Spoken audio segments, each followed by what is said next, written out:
بسم الله الرحمن الرحيم تبارك الذي بيده الملك وهو على كل شيء قدير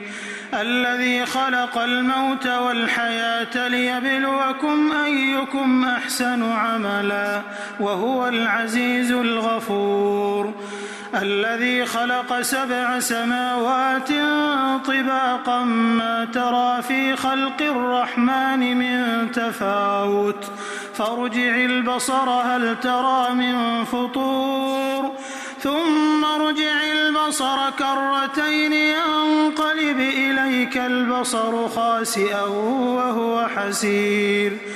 ولقد زينا السماء الدنيا بمصابيح وجعلناها رجوما للشياطين وأعتدنا لهم عذاب السعير وللذين كفروا بربهم عذاب جهنم وبئس المصير إذا ألقوا فيها سمعوا لها شهيقا وهي تفور تكاد تميز من الغيظ كلما ألقي فيها فوج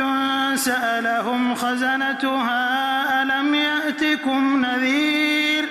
قالوا بلى قد جاءنا نذير فكذبنا وقلنا ما نزل الله من شيء إن أنتم إلا في ضلال كبير وقالوا لو كنا نسمع أو نعقل ما كنا في أصحاب السعير فاعترفوا بذنبهم فسحقا لأصحاب السعير إن الذين يخشون ربهم بالغيب لهم مغفرة وأجر كبير وأسروا قولكم أو اجهروا به إنه عليم بذات الصدور ألا يعلم من خلق وهو اللطيف الخبير هو الذي جعل لكم الأرض ذلولا فامشوا في مناكبها وكلوا من رزقه وإليه النشور أأمنتم من في السماء أن يخسف بكم الأرض فإذا هي تمور أم أمنتم من في السماء أن يرسل عليكم حاصبا فستعلمون كيف نذير ولقد كذب الذين من قبلهم فكيف كان نكير أولم يروا إلى الطير فوقهم صافات ويقبضن ما يمسكهن إلا الرحمن إنه بكل شيء بصير أمن هذا الذي هو جند لكم ينصركم من دون الرحمن إن الكافرون إلا في غرور أمن هذا الذي يرزقكم إن أمسك رزقه بل لجوا في عتو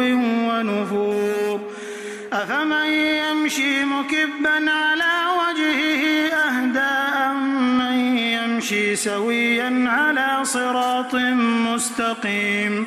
قل هو الذي أنشأكم وجعل لكم السمع والأبصار والأفئدة قليلا ما تشكرون قل هو الذي ذرأكم في الأرض وإليه تحشرون ويقولون متى هذا الوعد إن كنتم صادقين قل إنما العلم عند الله وإنما أنا نذير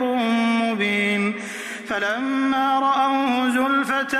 سيئت وجوه الذين كفروا وقيل هذا الذي كنتم به تدعون قل أرأيتم إن أهلكني الله ومن معي أو رحمنا فمن يجير الكافرين من عذاب أليم قل هو الرحمن آمنا به وعليه توكلنا فستعلمون من هو في ضلال مبين قل أرأيتم إن أصبح ماؤكم غورا فمن يأتيكم بماء